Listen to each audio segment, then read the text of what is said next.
Il y a certains sujets où je pense que je vais être un petit peu plus virulente que d'autres. Je vais essayer de... On redescend, on se calme.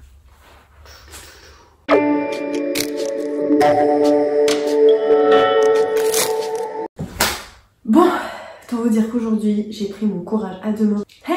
J'espère que vous allez bien, je vous retrouve aujourd'hui pour une nouvelle vidéo où j'ai envie de vous parler un petit peu des sujets qui sont tabous. Même si la parole se libère beaucoup sur les réseaux sociaux de manière générale, je voulais moi revenir dessus et j'ai décidé de faire un format un petit peu différent puisque je me suis basée de certains posts Instagram que je trouve un petit peu touchy, un petit peu sensibles et qui ont pu faire polémique. Donc revenir dessus, vous donner quelques conseils mais également quelques ressources pour ces sujets-là. Énormément de comptes qui sont fabuleux et qui parlent de sujets, je pense, qui sont très importants et qui selon moi devraient être relayés. Donc je vais me décaler un petit peu pour pouvoir mettre les posts juste ici. Si vous êtes intéressé par certains sujets et pas d'autres, je vous mettrai dans la barre d'infos le temps exact de chaque sujet pour que vous puissiez y aller en fonction de ceux qui vous intéressent. Donc juste petit disclaimer avant de commencer cette vidéo, c'est une vidéo qui peut être assez sensible puisque je reviens notamment sur des sujets qui font assez polémique, c'est mon avis. Après vous avez le droit d'avoir le vôtre bien évidemment. Moi c'est juste pour essayer de faire majoritairement de la sensibilisation, pour relayer des comptes qui me paraissent hyper importants et de parler de sujets dont on ne parle pas assez. Essayer de faire rapide et concis. Pour ceux qui me connaissent, vous savez que ce n'est pas trop mon fort puisque j'adore parler.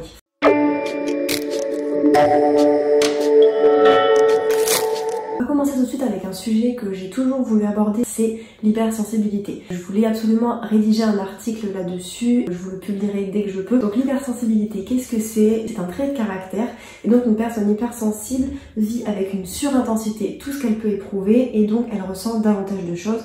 Donc ça peut se traduire par une hyperempathie, on peut également être très sensible à la lumière, aux choses qui nous entourent. Moi je n'étais jamais considérée comme quelqu'un d'hypersensible avant il y a quelques temps où j'ai découvert ce mot. Je suis tombée sur une vidéo YouTube que je vous mettrai dans la barre d'infos et j'ai découvert qu'énormément de choses que je pouvais vivre dans mon quotidien se traduisaient justement par cette hypersensibilité. Et donc si j'ai envie de vous parler d'hypersensibilité en tant que tabou, c'est parce que le mot est encore très peu connu. La preuve, moi je ne le connaissais pas il n'y a pas si longtemps que ça. Et il y a également un préjugé qui est très fort par rapport à l'hypersensibilité, c'est la faiblesse.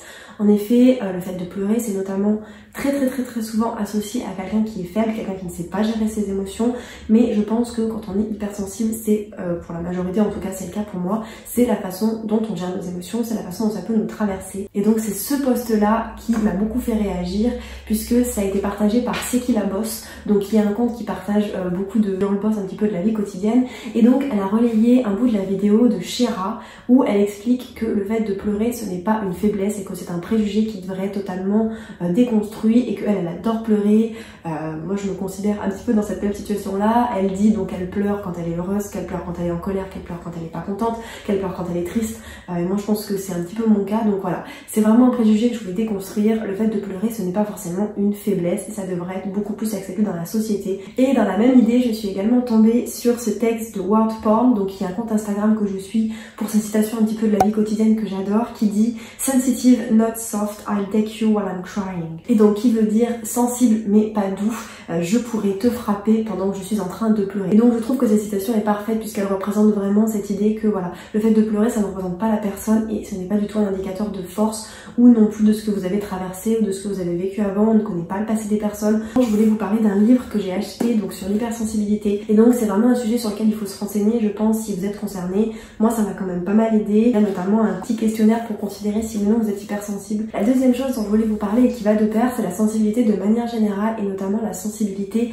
pour les hommes. C'est une pression sociale qui est très forte puisqu'on pense que les hommes ne sont pas autorisés à pleurer. On a une très forte catégorisation des deux genres de leur côté, donc les femmes comme des personnes qui peuvent être très faibles et les hommes des personnes qui doivent être absolument forts, voilà, qui doivent rester également dans leur case. Donc les injonctions c'est pas seulement pour les femmes, ça vaut pour les hommes également. Donc je suis une page qui s'appelle Féministe, donc qui parle un petit peu des pressions sociales qu'on peut avoir du côté des femmes mais également du côté des hommes. Et donc là cette photo dit donc Boys Don't Cry. Et dans leur légende ils sont revenus un petit peu sur toutes les choses que les hommes ne pouvaient pas se permettre de faire et ce qu'ils devaient absolument faire. Donc be strong, boys don't cry, never be afraid, protect, provide, be aggressive, suppress your emotions, masculinity takes the form of a cage intended to keep them from exploring their humanity. Donc ce qui veut dire la masculinité prend une forme de cage qui empêche les hommes d'explorer leur humanité. Et je trouve que c'est très représentatif de la société dans laquelle on est. Les hommes sont dans des cases, les femmes sont dans des cases. Ça c'est vrai que c'est en train de changer un petit peu et je trouve ça extrêmement bien mais j'avais envie de le rappeler. Bon, on va maintenant passer au sujet je pense le plus touchy de cette vidéo qui est la culture du viol. Il y a eu une très grosse polémique dernièrement récemment avec les Oscars, je pense que je ne vous apprends rien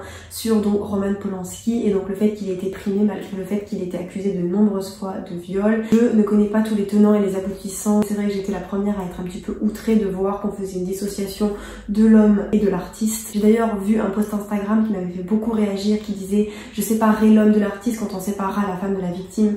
J'ai pas réussi malheureusement à retrouver ce post, mais pour l'illustrer j'ai pris celui de My Better Self où elle écrit j'accuse, où elle dit justement qu'elle accuse le fait qu'un violeur récidiviste soit encore en liberté.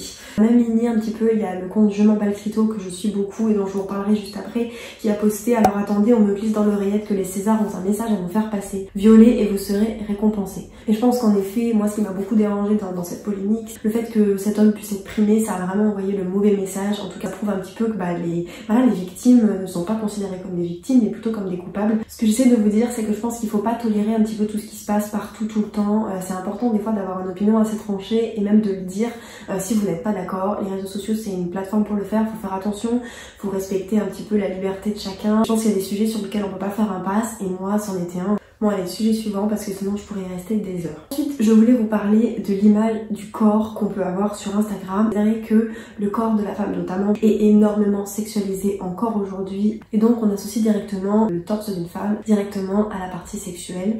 Ce qui m'a poussé à vous parler de ça dans cette vidéo, c'est le post de Mary Cups of Tea. Dans cette photo-là, on aperçoit donc cette jeune femme qui pose donc seins nus avec les fleurs et qui cache juste ses tétons. Et la première petit peu réaction moi j'ai eue, c'est oh là là, dis donc, on voit beaucoup ses seins.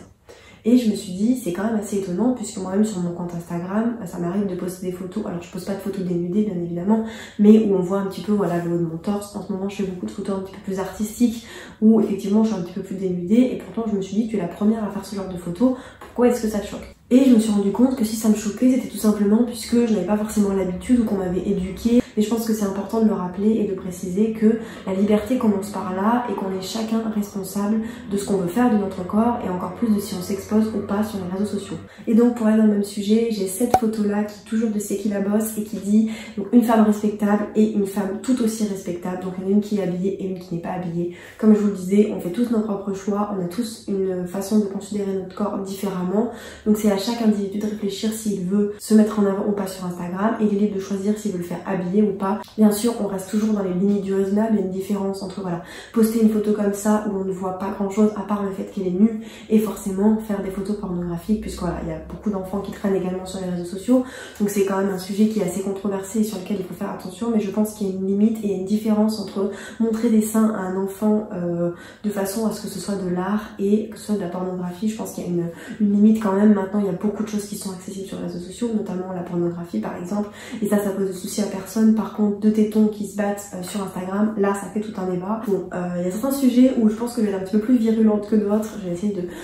on redescend, on se calme. Ce qui concerne la nudité sur Instagram, j'ai énormément de posts donc de My Better Self pour illustrer un petit peu cette idée. Donc vous avez notamment celle-ci, mais vous avez également celle-là et celle-là qui moi m'ont beaucoup marqué et que j'ai trouvé magnifique puisque voilà, on voit qu'il y a du nu, mais malgré tout c'est pas choquant, c'est pas provocateur. Porte également un message vraiment d'acceptation de soi que je trouve absolument formidable et donc je vous invite bien évidemment à la suivre si ce n'est pas déjà fait. Et donc la fameuse idée dont je vous parle par rapport au torse de l'homme et au torse de la femme, vous avez celui-ci qui illustre très bien ce dont je vais vous parler, qui dit donc que society says ok donc pour le torse de l'homme, donc c'est-à-dire la société dit que c'est bon pour le corps de l'homme, mais society says not ok pour le corps de la femme. Donc là tout de suite ça choque beaucoup plus. J'ai ce compte magnifique que je suis donc qui s'intitule Elaya-CA, qui fait également du nu. Je trouve ça absolument magnifique personnellement et ce que je trouve hyper dommage c'est que comme Instagram censure les tétons, elle est obligée en fait de mettre des petits caches et je trouve ça dommage qu'il y ait certains artistes qui doivent se retrouver un petit peu à gâcher leur travail pour que ça puisse se conformer à certaines politiques, notamment la politique d'Instagram. Et si on avait un rapport au corps qui était différent et notamment qu'on ne considérait plus la poitrine féminine comme un objet sexuel, on aurait peut-être moins de mal à avoir des tétons qui apparaîtraient sur Instagram. Je voulais vous parler également de l'allaitement. Je suis pas encore concernée puisque je ne suis pas maman,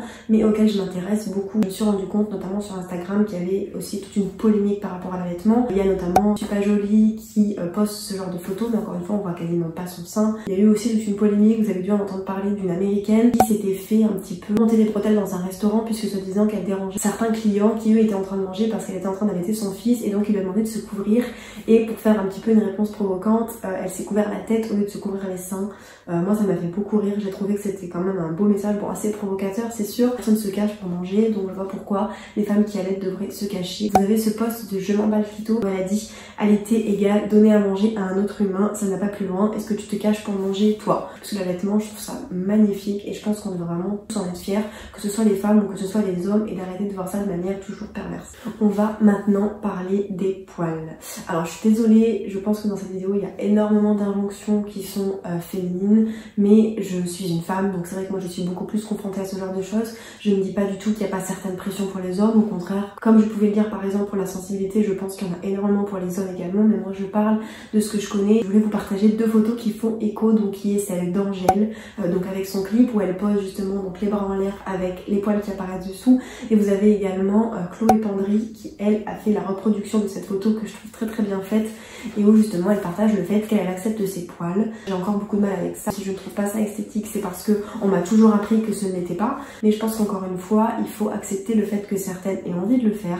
On accepte le changement, on accepte les idées de chacun. Je pense qu'il faut rester tolérant, c'est un petit peu le mot d'ordre de cette vidéo. Si vous ne pensez pas pareil, il faut rester ouvert d'esprit. Alors, nouveau gros sujet, on va parler des règles. C'est quelque chose qui est extrêmement tabou. Il y a eu toute une polémique notamment avec la pub Nana où il y a eu des représentations de vulve, soit avec une pêche, avec voilà un coquillage. Il y a également eu la pub où Nana revenait sur le fait que les règles n'étaient pas bleues et donc il faisait une tache de sang sur la serviette. De manière générale, on casse ce genre de choses quand on a nos règles, on n'a pas envie d'en parler, on est même des fois gêné avec le fait d'aller acheter des tampons ou des serviettes au supermarché. Je trouve ça dommage d'en faire tout un plat alors que de toute façon c'est un fait de société, c'est comme ça, on peut rien y faire, on peut rien y changer. Ça également, ça fait des décennies, des siècles que c'est comme ça et c'est compliqué de revenir dessus.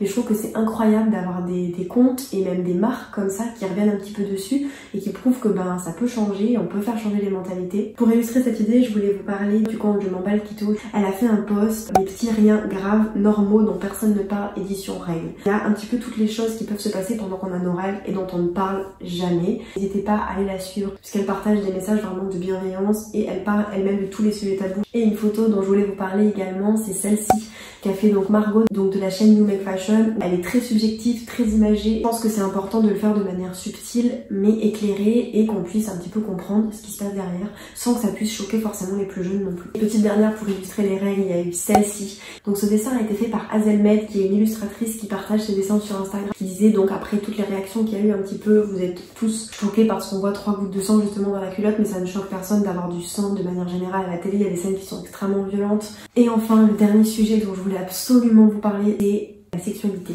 Maintenant, des comptes Instagram qui se développent, notamment comme Je m'emballe clito encore une fois, et également Orgasme et moi. On parle très peu de plaisir et notamment de plaisir féminin. Donc ces comptes-là sont vraiment là un petit peu pour vous prouver que le plaisir, ça se partage à deux, un acte sexuel c'est fait à deux, et qu'il est hors de question de faire passer le plaisir de l'autre avant le sien. Donc notamment avec ce post-là donc de Je m'emballe clito qui dit bon le marathon de la masturbation commence aujourd'hui. Ça c'était juste au début du confinement. Voilà, c'est des choses qui permettent un petit peu de se décomplexer. Elle va réaliser un guide, il me semble, un petit peu d'éducation sexuelle qu'elle va écrire avec des jeunes pour que ça puisse convenir aux jeunes, et je trouve que c'est un projet qui est formidable puisqu'on n'en parle pas assez et après ça nous amène à avoir des complexes. Mais si on inculquait un petit peu cela aux adolescents, je pense que ça réglerait beaucoup de problèmes, et notamment même par rapport à des soucis qu'on peut avoir après de discrimination, même de violence, même violence sexuelle. Si on éduquait un petit peu plus jeune les pensées, et les hommes et les femmes, on aurait moins de soucis à régler les problèmes qu'on peut avoir à l'âge adulte. Et sur le plaisir féminin, je voulais vous conseiller le documentaire Female Pleasure. J'ai pas encore eu l'occasion de le voir, j'ai que des bons retours dessus. Il me semble que c'est l'histoire de 4 femmes dans 4 pays différents qui reviennent un petit peu justement elles sur leur sexualité.